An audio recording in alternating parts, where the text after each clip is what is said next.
Hello. Today I'm speaking with Dr. John Azumah, the author of the book, The Legacy of Arab Islam in Africa. Thanks for speaking with us today.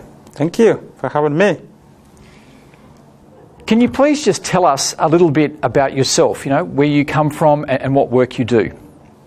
Yeah, I'm originally from Ghana in West Africa, and presently I teach at Columbia Theological Seminary in Decatur as the Associate Professor for World Christianity and Islam.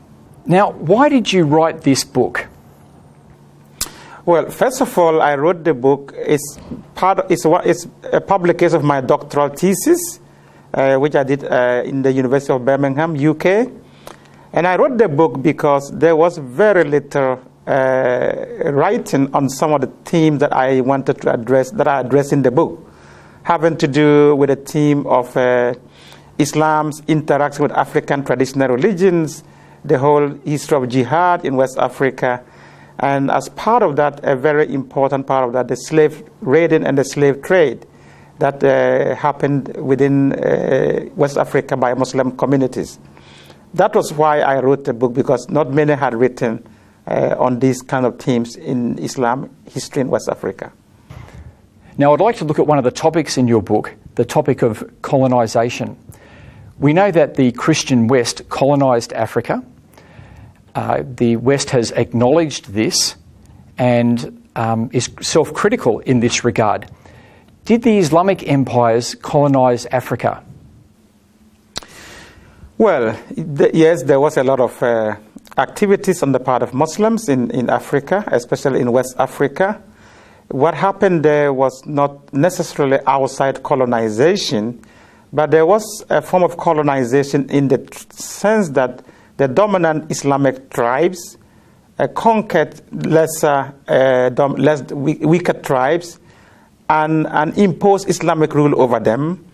And therefore, there was some kind of internal colonization going on. The Fulani in West Africa in particular were very much in the habit of conquering and imposing Islamic rule on other tribes. So that was a form of internal colonization, yes. What about with the Arab conquest of North Africa? Was that a form of colonization? Absolutely. That the Arab conquest of North Africa was a form of colonization that took place in the 7th century when Arab Muslims burst out of Saudi Arabia and conquered Egypt and went on to conquer the whole of North Africa. There were a lot of Berber tribes there. The Egyptian Copts were the original indigenous of the land, as well as the Berbers. And they were all conquered and Islamized and Arabized. That was also a form of colonization, definitely. Now, do Muslims today acknowledge this? Are they self-critical about this? Not to the extent that the West has become very critical. In fact, many Muslims don't even admit that there was any form of colonization. Even though if you talk to the Berbers, and let's be also aware that many of the Berbers have become Muslim, the Berbers will tell you they have been colonized. There's been Arab imperialism. The same thing in Egypt. The Copts know that they are the original, the indigenous of the place. They feel like they have been colonized. The same thing will happen we talk to Sudanese. They will tell you that Sudan was colonized by Arab Muslim invaders. So yes, they will not admit it, but there is that kind of history there.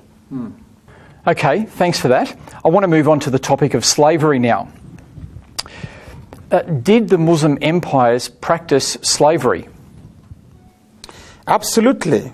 Slavery was a very important part of Islamic expansion in West Africa, and in fact in the Sudan, and from the very earliest period of Islamic penetration into Africa. It started by purchasing slaves and trading in slaves, and then it went on from purchasing to raiding for slaves and capturing slaves deliberately, especially mainly black Africans, and transporting them into North Africa and into Saudi Arabia, the Arabian Peninsula, and onwards to the Ottoman Empire to Turkey.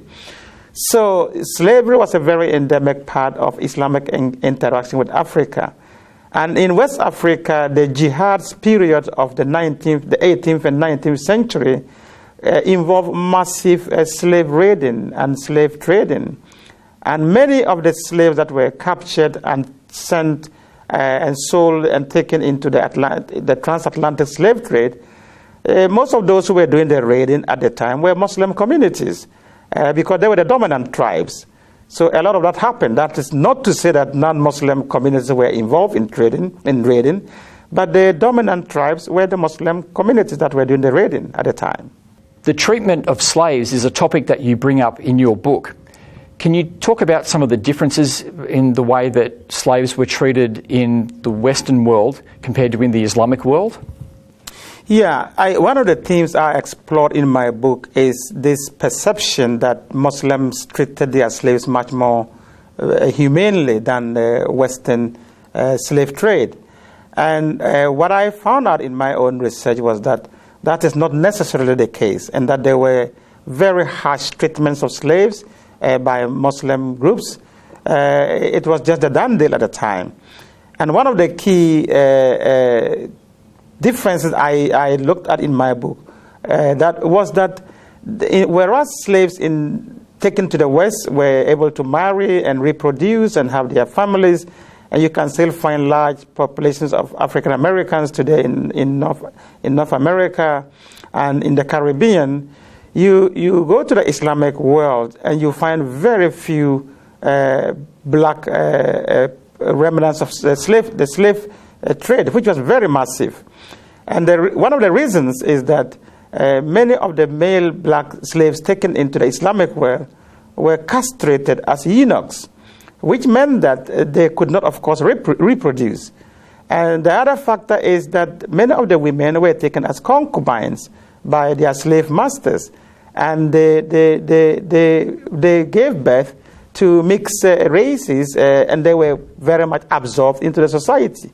So you don't have black slave and kind of descendants in the Muslim world as you would in North America, and part of the reason is the castration and the way the slaves were treated.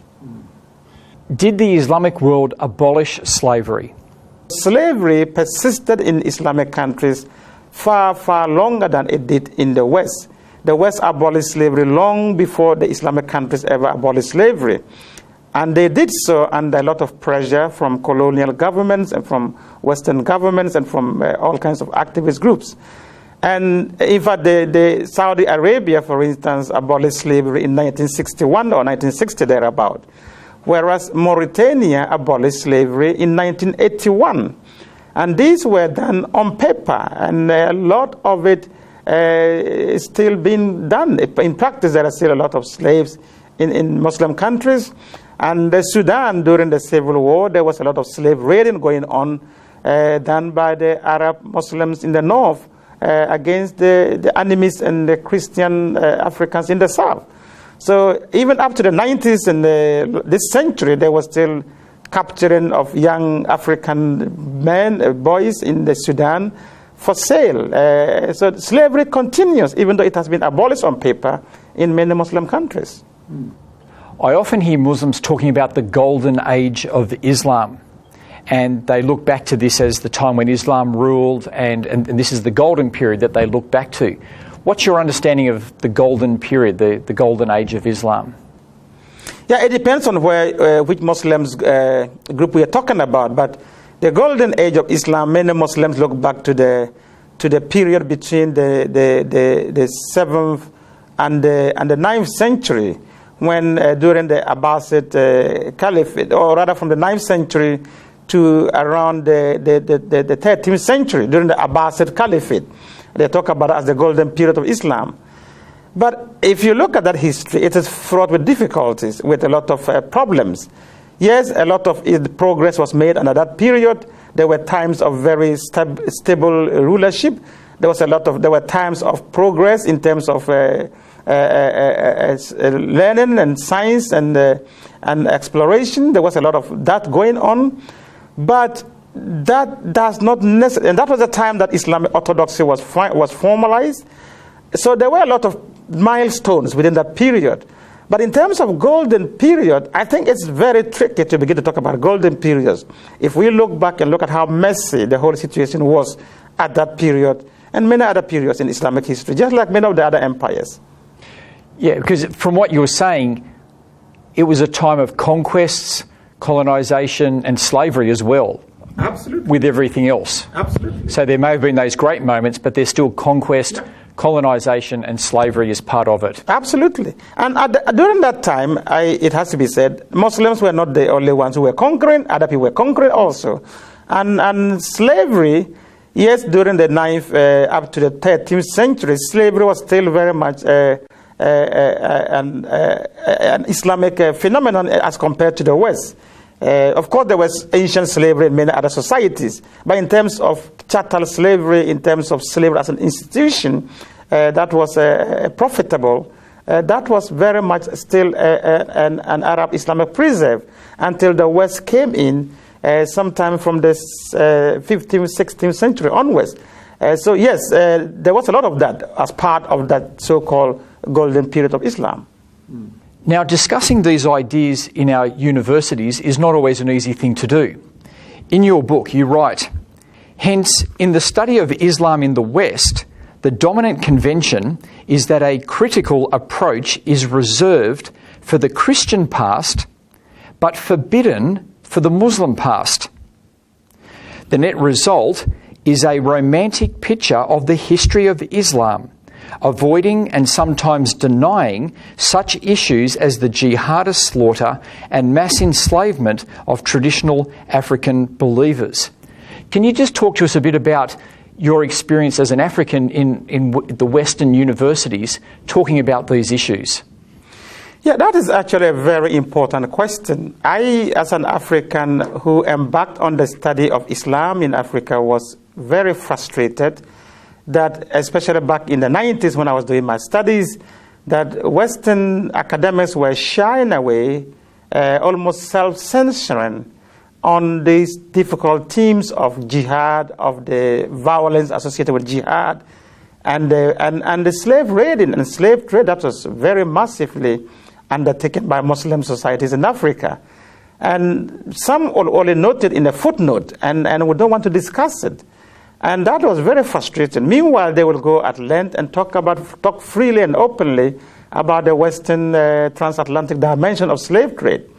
And so for me, this painting of a very romantic picture of the Islamic past in Africa was hindering interfaith dialogue and dialogue between Muslims and Christians in particular. And especially in a situation where the radical Muslim groups were laying claim to these histories, these romanticized histories that was written mainly by Western scholars, that they had a golden age of Islam in Africa that they want to return to. Unfortunately, many of the groups that we have today that are ideological Muslim radical groups, and even Boko Haram in Nigeria, are laying claim to some of these romanticized histories that has been contributed to by Western scholarship and academia on the West of Islam in Africa. And this is what I was trying to challenge and to raise questions about, that we have to paint a more realistic history of the past. Africans have to get a more holistic history of their past if we have to live together, have meaningful dialogue between ourselves as Muslims and Christians. So what do you think is the way forward? Yeah, I explored in my book, the reason why I wrote this book was not to be polemical against Islam or anything of that sort.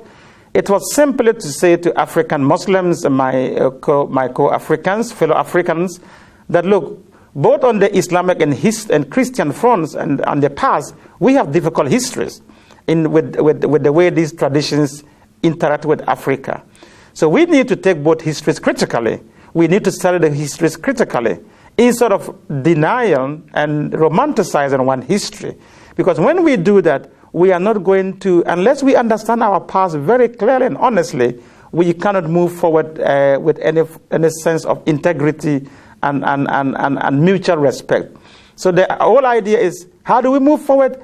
Let's have a much more critical discourse of our past, and then we can move forward with meaningful futures together. That's the only way to move forward in this. Thank you very much for talking with us today. Thank you.